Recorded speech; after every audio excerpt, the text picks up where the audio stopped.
want to be. You get to create that. Like, it's not just set in stone as what personality traits you were born with. It gets to evolve, right? I want to be dynamic. I want to be an excellent communicator. I want to be magnetic and let my light, my natural energy shine and be attractive to other people. You probably want that too, because who doesn't? That's why we gotta. I know that you're in my head, and I know all the. Hey everyone, welcome back. Episode 9 of the Dream Life Club podcast. So happy you're here today.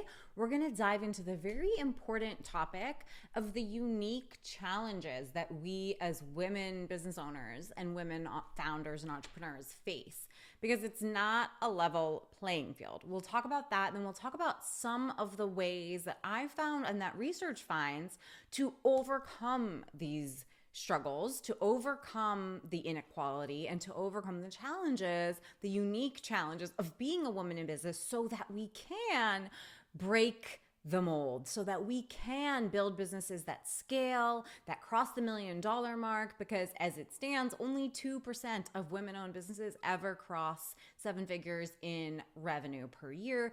That needs to change, and that's what we're so passionate about doing here at the Dream Life Club. So if you don't know me, my name is Sumi Krishnan. My main claim to fame is building a multiple 8-figure company in Washington, D.C. with over 200 full-time employees. I ended up selling that company, and now I'm pursuing a new project, my dream as a pop music singer-songwriter here in LA, while that's also growing another small business, by the way. But I'm also taking everything that I've learned, all my experience in business. I've been an entrepreneur since I was 19, and empowering other women to achieve similar successes.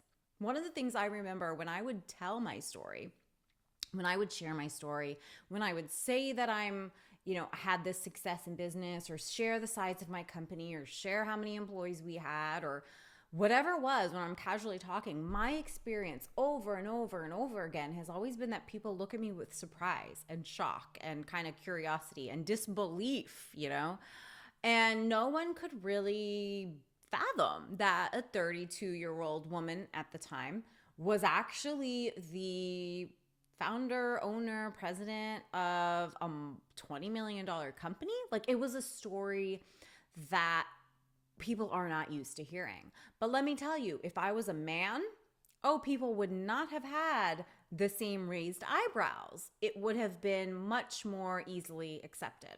So I want to go through the different categories where I have found personally, I've struggled most with, and that I've found that other women struggle most with. In general, the sexism that we face in business, the access, or rather lack thereof, that prevents us from many of the same opportunities that male business owners or men get, resources, access to capital, all of those kinds of things, an unequal burden at home, right?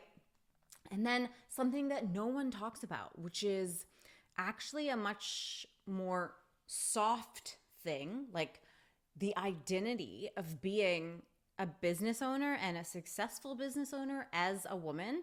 What does that mean? How do other people perceive you? What are some of the reasons that we may self-sabotage because we don't want to own that identity, because it potentially hinders us from other goals in our life? Let's get into it. It's going to be a really juicy episode. All right, so I want you to raise your hand if you have felt that you've experienced sexism in your pursuit to grow your business.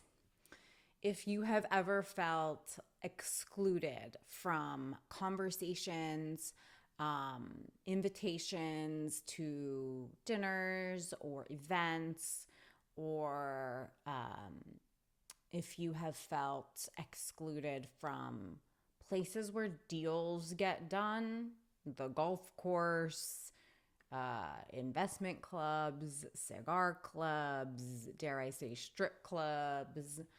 These are all things that I experienced when I was growing my company in DC. I was in a male-dominated industry. Most everybody was like I will be honest, like 20 years older than me and mostly white men with military backgrounds. That was just the industry I was in.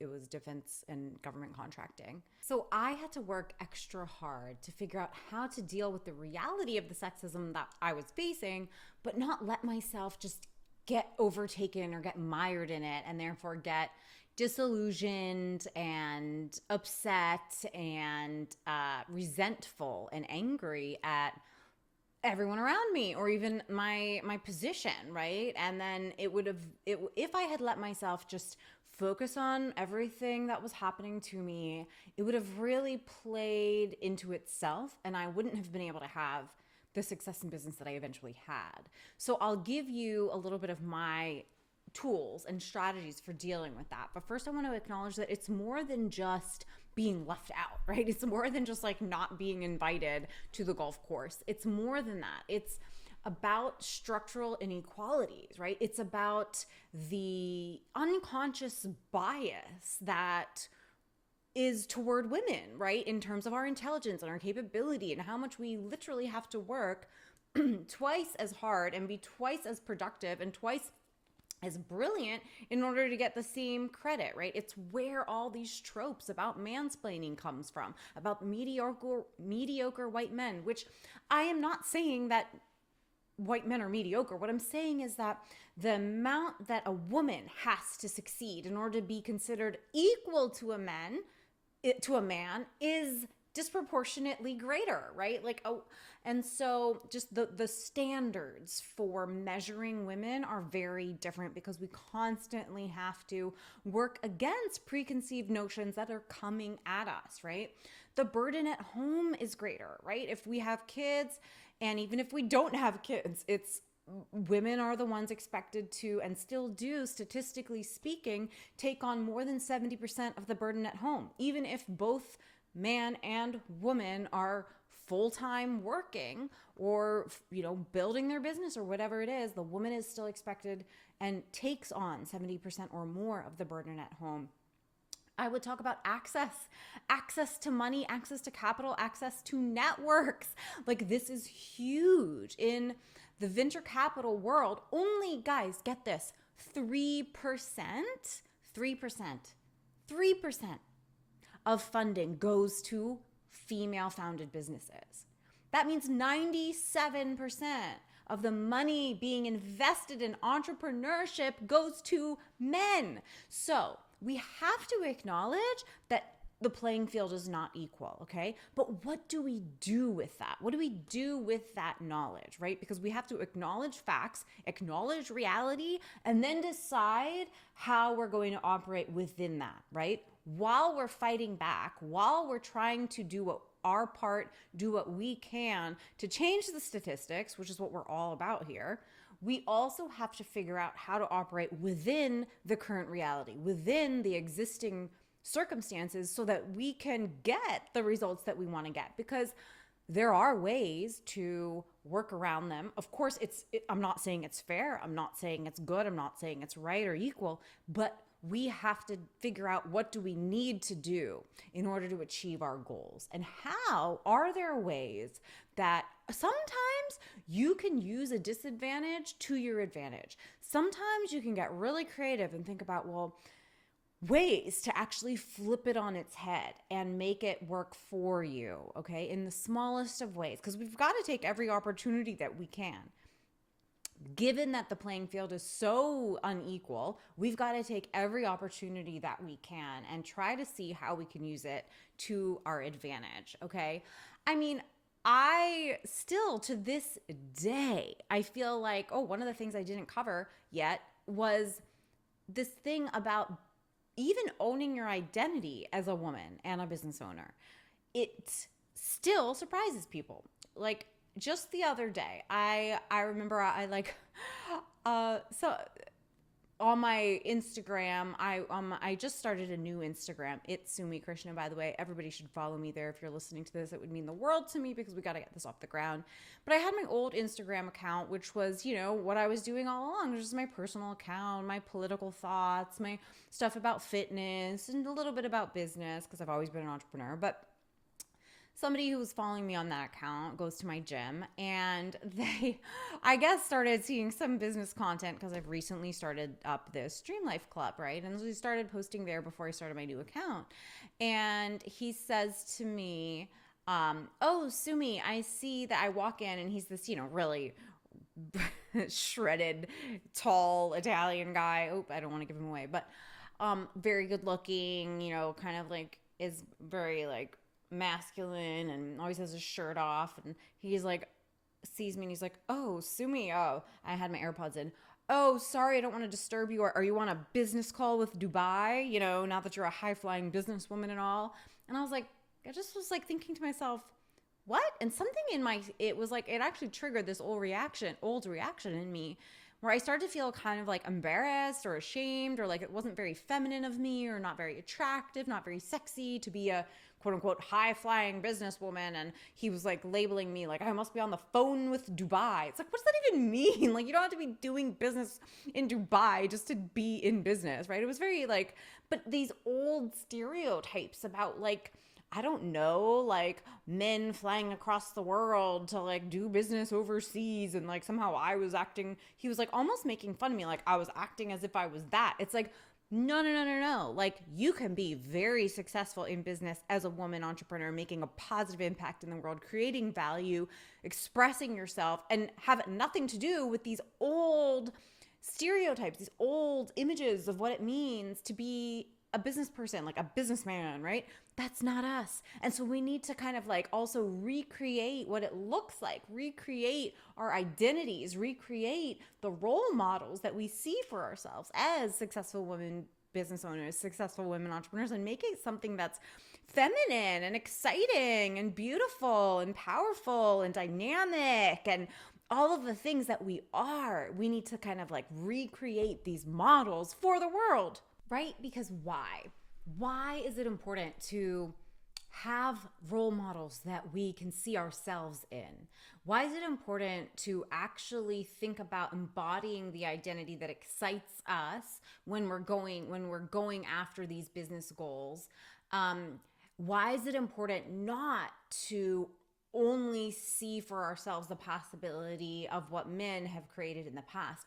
Because what I have found and what research shows is that we start to act in ways that will allow us to get what we want. And of course we want our business goals, right? But we also want to be women. And what do I mean by that? We also want to be able to feel attractive, right? Feel attractive to people that we want to find us attractive. We also want to not be intimidating to men, especially if we are single and especially if we are still looking to find a partner. There are additional pressures on us to feel beautiful, to look attractive, to not be intimidating, to not be overbearing, right? We hear so much now online and on the internet about like masculine energy and feminine energy and which one are you embodying, and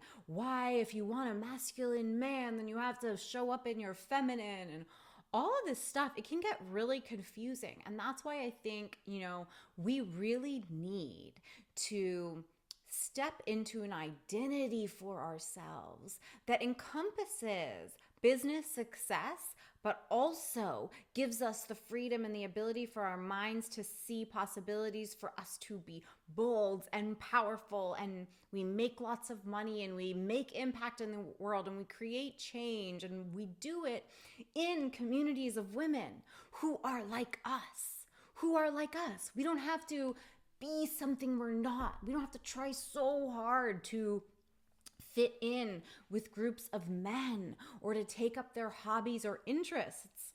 When I was growing my company in DC, I felt so much pressure to start golfing, to start going and smoking cigars, right? To just start, I don't know, like even the way I showed up, the way I dressed, to mute my personality because it seemed too bubbly. And if you can't, of course, be an attractive, bubbly woman and be smart and capable, right? It's freaking ridiculous. But these are the stereotypes that we're fighting against. right? And so I think a lot of us in business either end up morphing into something we're not just to try to fit in with the existing business structures, right? Or we decide, you know what, I don't want to be too subconsciously. At a subconscious level, we self-sabotage because we decide we don't want to be too successful. We don't want to intimidate men. We don't want to be bold. We don't want to speak up. We want people to think we're good, we're nice and kind and not bossy, right? Back to that old trope. So there's so many things that we're fighting against. And I think one of the easiest ways to combat that is just to create new rooms. That's what we're doing here at the Dream Life Club, right? We're launching the Dream Life Club Mastermind. If you want to know more, DM me at Itsumi Krishnan, ITSSUMIKRISHNAN on Instagram.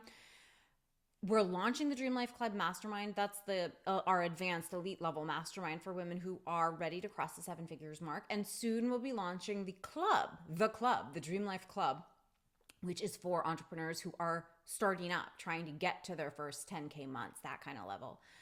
And we are creating communities and rooms for women by women, right? Because I see the power in that. And that's part of the reason I have such passion for this podcast. Now, whether you join the Dream Life Club Mastermind or the Dream Life Club or none of the above, it's important that you find role models and communities of women who share your goals, who share your business goals, meaning not your business goals, but who are also running the same path, right? Because those examples, that peer group, that network is going to make or break your success. Now, if I had only examples of businessmen flying to Dubai as is in my mind, then when I heard that about me, I might be like, God, like I really don't want to, like I don't know that I would have the same desire to go after my goals if my only mental models were something I didn't want to be. Because we can't, I mean, that's what I did. Like ultimately I looked around in the industry I used to be in and I looked at people 10 years ahead of me and I said, most of them were unhealthy, not taking care of themselves. Most of them were unhappy, not really happy with the career path they had chosen, right? And most of them were making lots of money, right? And maybe making an impact in the world, but they had sacrificed their health and they had sacrificed their happiness. And so I realized I don't want to be that, right? I don't want to be that. And so did it kind of change my mind about whether I wanted to be in that industry or not? It sure did.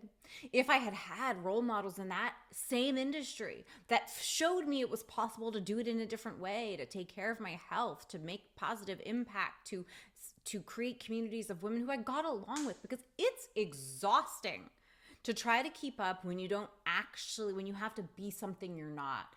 Right? I was constantly trying to show up more like a man. And that just sabotaged my success. That just made me feel like I didn't want to do this anymore.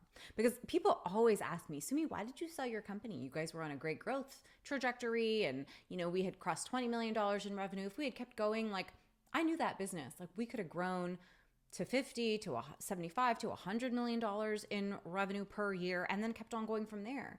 It was a great opportunity and I sold to pursue something that I felt was closer to my heart-centered calling, which I'm so happy I did. But I also know that perhaps if I had had different role models in that business, I don't think I necessarily would have thought I needed to sell. Maybe I could have done both, done that business and pursued music, right? As a side passion, right? As a passion project, right? Not everything needs to be our full-time thing. And the reason why I sold, the reason why I didn't keep going was because I didn't like the examples I saw. And so thinking about what examples you have for yourself right now in business and what example you're creating for the next generation, I think is one of the most powerful things you can do. All right, let's take a step back. So I talked a little bit about the identity, like who do you want to be in business? How do you want to dress? How do you want to feel in your clothes, right? How do you want to take care of yourself? How do you want to communicate? How do you want to use your words? How do you want to use your hands? How do you want to walk, right? How do you want to express yourself with opinions, with tone of voice? How do you want to portray your expertise? Do you want to, what's your leadership style? Are you very collaborative? Are you very authoritative? Are you, like, all of these, there's such fun things that we get to play in, the spaces that we get to play in, right? What do we want to learn more about? What do we want to become experts on that we're not an expert on right now? There's so many ways that we can learn and grow and express ourselves in our business and show up for ourselves in a way that feels so exciting, so dynamic, that allows ourselves, when we allow ourselves to show up as fully ourselves, authentic. Who do you want to be? You get to create that. Like, it's not just set in stone as what personality traits you were born with. You get to create it. You get to have fun with it. It gets to evolve, right? I want to be dynamic. I want to be powerful. I want to be an excellent communicator. I want to be able to be magnetic and let my light, my natural energy shine and be attractive to other people. You probably want that too, because who doesn't, right? We all want these things, and that's why we gotta see role models for ourselves that inspire us, right? That inspire us. They get us to think differently so we can keep creating the things that we want in the world and keep showing up in a way that excites us, okay? So there's that piece of the identity. Like, what does it mean to be a woman business owner? For some reason, that word is a little bit like bogged down in old time mental models, just because business owner has a certain stigma attached to it, certain stuff that we've grown up with and heard that's attached to it. Founder, to me, feels a little bit more sexy. Female founder sounds fun, right? Woman entrepreneur, that sounds pretty good too to me, but I also feel like that has also gotten co-opted by a bit of like the digital marketing bros a little bit, who have been like targeting us online for the past 15 years. So female founder seems like the new word that I'm really jiving with, but like even as something as small as that, like figuring out what new word that really suits the identity that you feel for whatever influences and whatever things these words remind you of. You got to pick words that excite you. That's what the power of language is so powerful, right? Because it doesn't matter right or wrong. It doesn't matter that, well, technically there's no difference between a woman business owner, right? Why does it matter if you call yourself a business owner or a founder or an entrepreneur or whatever? Actually, they do have slightly different connotations, but point is, it's not right or wrong. It's what association do you have with that word, and which words are you going to use that make you feel the best about what you do, that won't put your mind in the category of like self-sabotage because you don't want to be a black suited, unhealthy man flying to Dubai, right? Like I'm trying to like paint a picture here. So that's on the identity side of things, right? Then there's the reality side of things, which is not psychological. This is actually like the reality that women don't get access to capital, right? 3% of VC funding. Women don't have the same opportunities because we didn't go to MBA school with all the guys who are now just giving each other all the opportunities that they've come across. I mean, I know so many of my friends, guys, I'm like, oh, how did you get this contract? How did you get that contract? How did you close that deal? And it's always, oh, my buddy from so and so, such and such place. My buddy from when I was in school, my buddy from growing up. They just constantly give each other's opportunities. It's not like it's some brilliant marketing scheme or that their execution or operation or product is that great. It's just that they're part of networks that are more likely business owners, and they just help each other out. Or if not business owners, in leadership in big companies, and they just help each other out. So we don't have those networks at the same percentages as men have. So that's what we need to kind of figure out. Okay, what do we do? What do we do now? Okay. And there's a couple things that helped me a lot along the way that I really tried to lean into and take advantage of. So let me give you 3 specific examples. So I was in an industry where older white men, mostly with the military perspective. So I thought to myself, how can I use this to my advantage? And the first thing that came to mind for me was, well, hey, Sumi, guess what? You will stand out. Like every room I went in, I was basically one of maybe 3-4 other women in a room of 100 men, right? And I said, well, I will stand out because not only Am I a woman? I'm also a young minority woman, right? So I definitely would be someone that they would remember because I was different, right? So always try to use whatever could be a disadvantage. How can you use it to your benefit? So I'm like, well, they'll remember me. So when I go up and introduce myself and have a conversation and ask them an interesting question and then follow up with them, I have a unique name, I have a unique face, I stand out in that room. So they will definitely know who I am when I follow up. They will remember me. And I started using that as like my secret weapon and like, reminding myself that I could follow up with anybody. No one's going to get confused. Who is this girl? Like they will remember me. Another way I turned a disadvantage into an advantage. So I'm in, say, a room.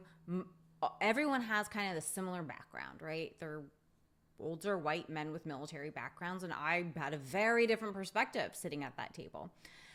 First of all, I had to gain the confidence that allowed myself to believe I was supposed to be at that table, right? So that's step number one. Now, when I was there at the table, I had to figure out how to not just let everybody speak over me, let everybody treat me like I was supposed to be getting them coffee, how to have them take my opinion and my viewpoint seriously. And so I remember thinking to myself, Sumi, your perspective here, your voice is needed because none of these people have the viewpoint and perspective that you have because you come from a very different background. So if you don't speak up right now, you are you are doing a disservice to this group right now. It's on you. It's your responsibility to speak up and speak out because nobody here shares your background. Nobody here shares your experience. Nobody here is probably thinking what you're thinking now. So here's your chance. Let's go. Speak up, speak out, right? So I used what could have easily taken me down and easily been another example of sexism where they're asking me to take notes or get coffee, which of course that had happened. But when I started using it as an opportunity to speak up and speak out, right, then I could kind of gain a little bit of respect, right? Then I could kind of, even if no one agreed with me, it was my opportunity to contribute to the group because that diversity of viewpoints, that diversity of perspective is invaluable. And most people know that. Most people can understand that. Not everybody is like them. They want to know, how do other people think, right? Especially when you're selling and when you're trying to reach markets that aren't like you. You've got to have representatives of that market on your team, right? So there's just always ways that you can flip it. Another way is I said to myself, well, yeah, we may be extremely limited in access to resources like capital and access to people in our network, extremely limited and disadvantaged as compared to men. But guess what? Society has recognized that. And there are some very good programs that are specifically geared toward women, empowering women, right? Funding women's startups, funding female founders, right? Groups of women, just like we're creating at the Dream Life Club, that are specifically for giving opportunities and skill sets and empowering women and making connections within the women entrepreneurship circles. So take advantage of those opportunities, Sumi. I said to myself, like, take advantage of every single resource out there that's specifically geared to support and empower you as a woman founder, right? And so those are 3 examples of how I turned around in my self-talk what could have been an extreme disadvantage into an advantage. So I want you to try to do that. Because we can't change the facts right now, right? Though they will take a long time, a little bit of time at least, to shift. But what we can do right now is change the way we approach the scenarios, right? I can make myself go up and introduce myself to people at an event if I remind myself that, well, I'm very different than everybody here. They probably don't even notice me. They probably won't take me seriously. But if I make the extra step to go introduce myself, ask an interesting question, and follow up, they'll remember me, right? So that was like my secret weapon, right? To combat the fact that I was at such a difference, to combat the fact that I was sort of an unseen minority in the group. So try to figure out how you can use what you're feeling as the sexism to your advantage, okay? All right, that is what I got for you today. I think I could go on and on about this conversation, especially about the identity piece of it and what it means to be a woman entrepreneur, a woman founder, a female founder, a woman business owner today, right? The fact of the matter is, woman-owned businesses are still roughly quarter the size of male-owned businesses, okay? The fact of the matter is, even though women-owned businesses represent almost 40% of the businesses out there, we only account for about 6% of the revenue. Okay, so those statistics are not good, but we're here to change that. And if you're listening to this right now, you're in the right place. We're going to do this. We're going to change the statistics and make sure that every woman makes the impact that she was meant to make in the world. So until next time, have a